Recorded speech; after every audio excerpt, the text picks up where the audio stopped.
My name is Robert. I was in the United States Marine Corps. I joined in 1967. When I got to Vietnam, they created a position, and I worked for Division Casualty. Short term, I was a casualty reporter for the 3rd Marine Division. I confirmed wounds and deaths. I confirmed if you were shot in the stomach.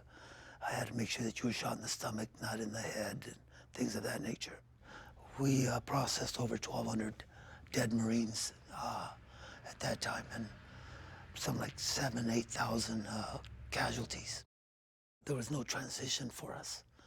You know, some of my friends had been in search and destroys, and then 2 days later they were done with the Army or the Navy, and they were back doing nothing. We had no direction.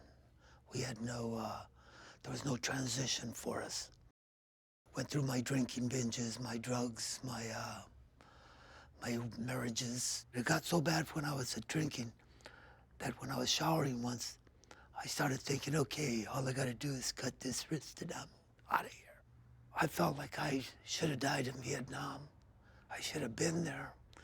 I should have been one of those guys instead of the guy that skated through it. I would have some very severe anger issues.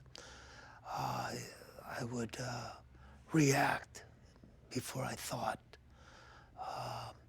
If you were a person that was being disrespectful to somebody in a bad way, I'd be punching you before you knew what was going on. I was playing softball in El Dorado Hills, and I see this Asian-looking fella. I remember the game's over, and I'm putting my shoes back on, and he looks over at me and goes, "Excuse me, I heard you were in the Marine Corps." He was the company commander for Delta 326, and during the 72-day siege, never knew he lived in my area. So we started talking, became friends, and then he kept telling me, "You gotta get your ass over there." I went to the VA in Mather, and I had 2 psychiatrists in front of me. Those doctors put me into a a program, PTSD program, where it taught me what was wrong with me. Because every time she put something up on the board, I kept going, "God damn, I did that. I did this." And she wasn't afraid to talk to veterans. She wasn't a doctor. She was a clinical psychologist, and she was good at, she knew how to talk to veterans. After each session, I would go home and talk to my wife, my 3rd wife. And she was my voice of reason after all these women that I had dated. And I would explain to her what she had said to me, and it gave me reason to go back. Afterwards, I started to think more about what my actions what could happen. It brought me down to earth. So I'm not screaming anymore. I don't go head hunting anymore.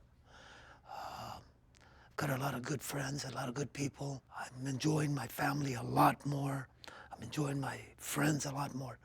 I can understand when I talk to the young veterans, what they went through. For the Viet vet, all I can say is it's time to do it now. It's not too late. You have to have faith and trust in your fellow veterans. If they're telling you that you need some help, they're not blowing smoke. They're telling you that you need help.